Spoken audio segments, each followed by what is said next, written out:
စင်ကာပူမှာရောက်ရှိနေတဲ့ informer တွေကိုကျွန်တော်အနေနဲ့ပြန်လဲဆုံးမရချင်းပဲဖြစ်ပါတယ်။ဒီတစ်ချိန်နဲ့ဆိုကျွန်တော်3ချိန်မြောက်ဆုံးမရချင်းပဲဖြစ်ပါတယ်။စင်ကာပူမှာရောက်ရှိနေတဲ့ informer တွေနဲ့အိုမန်မှာရောက်ရှိနေတဲ့ informer တွေအဲ့ဒါဘာလဲဆိုတော့မနေ့ကလူအများသုံးအင်တာထဲမှာ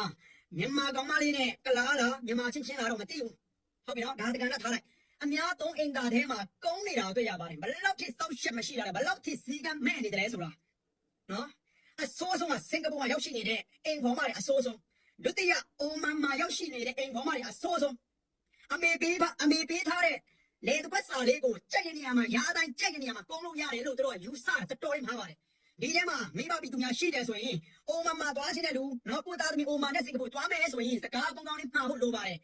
ကလကုန်းမှာမဖြစ်စေချင်ဘူးဆိုရင်စင်ကာပူနဲ့အိုမန်ကိုပေးမသွားပါနဲ့စင်ကာပူမှာဘယ်လောက်ထိဆိုးလဲဆိုတော့နော်ကျွန်တော်ပြောလိုက်လို့ကျွန်တော်ပဲအမုန်းခံနေအောင်ပါသူတို့ကြောင့်မြန်မာဆိုတဲ့ကိုယ်တိတ်ခါမြန်မာလို့အမြဲတမ်းအတင်းဆုံးအထိခိုက်ခံတာတော်တော်လေးများနေပြီအလောက်ကန်ကအိမ်ဖော်ဆိုတဲ့အလောက်က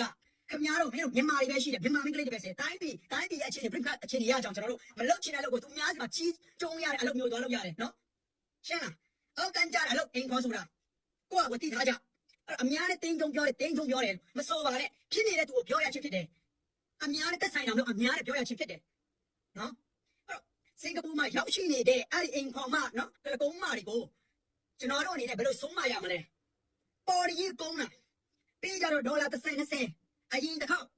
နော်မြန်မာမလေးစင်ကာပူရောက်တော့မကြသေးဘူးတဲ့ကလားနဲ့ကုန်းကြမှာ AIS ရောက်ကရသွားဒေါ်လာ40ရတယ်ပွဲစားက30ပေးတယ်သူက30ရတယ်တန်လားပေါ့ခင်ဗျားတို့စဉ်းစား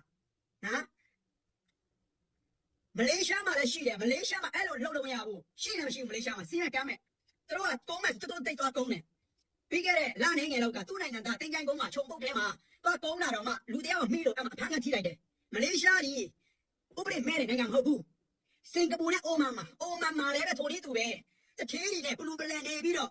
ကိုယ်ပြက်ချခံရတယ်သူအများကြီးအဲ့ဒီတော့စင်ကာပူမှာရောက်ရှိနေတဲ့အိုမန်မှာရောက်ရှိနေတဲ့အိမ်ဖော်မကြီးမိန်းကလေးဆိုအထင်ကိုမကြည့်တော့တာနော်အရန်နဲ့ဒေါ်လာထုတ်ဖို့ကောင်းပါတယ်အထင်ကြီးစရာလဲတစ်စက်ကလေးမှာစောက်ကြောင်းကိုမရှိတာနော်အဲ့တော့ကိုသားသမီးစင်ကာပူမှာရောက်ရှိတယ်ဆိုရင်ကိုသားသမီးအိုမန်မှာရောက်ရှိနေတယ်ဆိုရင်ဆုံးမပေးပါဟာကိုအဖေမေ